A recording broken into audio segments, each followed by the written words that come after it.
Welcome to the second part of Trend Micro Security Predictions for 2013.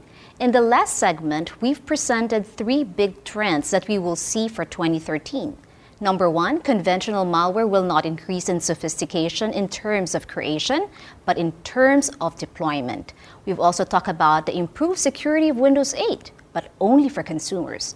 And third is 1 million in terms of Android malicious applications will be expected by 2013. So let's tune in a little bit and talk about cybercrime. We still have our CTO, Mr. Raimund Genes, joining us. So Raimund, I'd like to talk a little bit about cybercrime. How do you think this industry will grow, and how law enforcement and several organizations are they prepared against this battle? It's unfortunately tough for law enforcement. It has been tough for a while, and it still will be, because somehow the nations are working within their country boundaries. And the bad guys uses and abuse it somehow by setting up the servers somewhere else. Yep. And we see this, for example, law enforcement is informed by us, but till they start to act, because they normally need a head of paperwork, an attorney general needs to be involved, and then their tech server is already outside of the country. And let's use a case in Europe, we saw an attack server in Germany, informed law enforcement, they needed 4 weeks to get all the paperwork together, approval from attorney general, to raid the ISP, to grab the server wasn't there anymore, it was in France. But then they need to involve Interpol, they need to go over to France, which is another maybe 8 weeks. So it takes way too long. And it's not only this problem, the problem as well is that in a lot of legislation, cybercrime is still not properly defined. Yeah. What is cybercrime and what will happen there?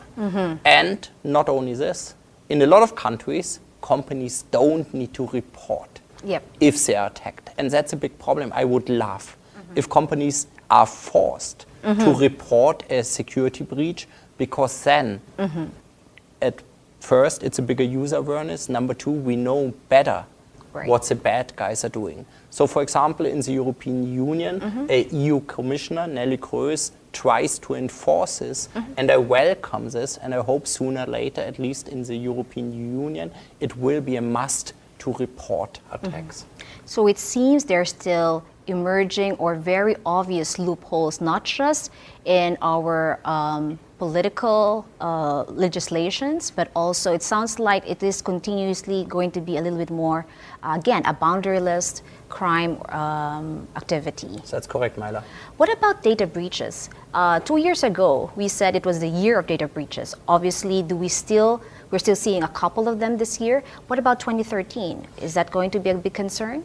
It is common now to have data breaches. I actually say that every company needs to be prepared for data breach. There's no silver bullet in IT security. So companies should prepare that they will be breached. They should have a mindset that they will be breached, that systems within the organization will be compromised, because this helps them to prepare for the worst case. This helps them to have a media statement and to know whom to call, what to do. So really have a checklist for the worst case for a data breach. Wow. Talking about cybercrime, Raimund, this is a very sensitive question. Do you see a specific region that will be very hot for 2013? Actually, I believe that Africa will emerge as a safe haven for cybercriminals. Despite all the efforts, which I think are too low and too slow from law enforcement, still they're doing something. So there is no safe haven for cybercriminals. It takes time, but sooner or later, hey, it will be taken down in the Western world, in Asia, where laws against cybercrime already exist in certain ways. Africa will be the next safe haven, because you will have a reliable infrastructure. You already have it in certain regions there, and you don't have any legislations, any laws. So this will be the perfect safe haven, unfortunately, for cybercriminals in 2013. That's a little bit of a bold statement. Speaking of bold statement, let's talk about data breaches and some of the politically motivated cybercrime. Are we going to see this in 2013 still? Of course we will see this, but it will be difficult to say, is this a politically motivated one or not? We will not see acts of cyber war, definitely. Or even if we see something, no country will stand up and declare, hey, we used weapons of mass destruction, computer weapons of mass destruction against other countries. It will be under the carpet. We will see government espionage, but they might use other countries to attack, to hide their traces. It will not be as obvious as Stuxnet. And we only talked about Stuxnet because it was widely spreading, because it was a little bit too aggressive. If it only would have affected the nuclear enrichment plant in Iran, nobody will talk about it. So I believe that there will be state-driven attacks in 2013, but they will try to be hidden and silent. Okay, it's very, very silent and stealth. So I'd like to leave our session for this second part with some fundamental security advices that you can give organizations on how they can react and be prepared for all of these challenges for 2013.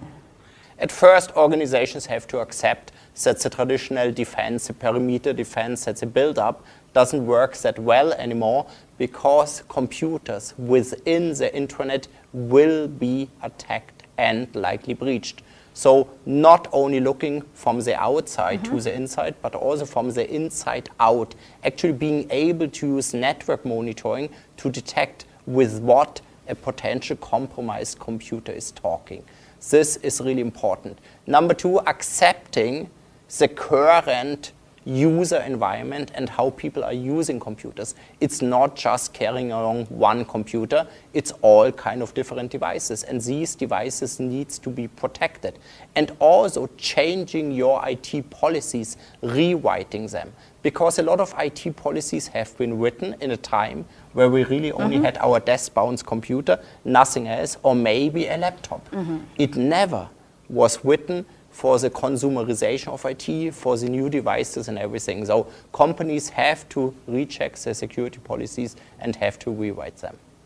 Those are very important advices, and thank you. So thank you again, Raimund, for joining us for this session. You and I think, wish a lot of our consumers and organizations a very safe and secured 2013.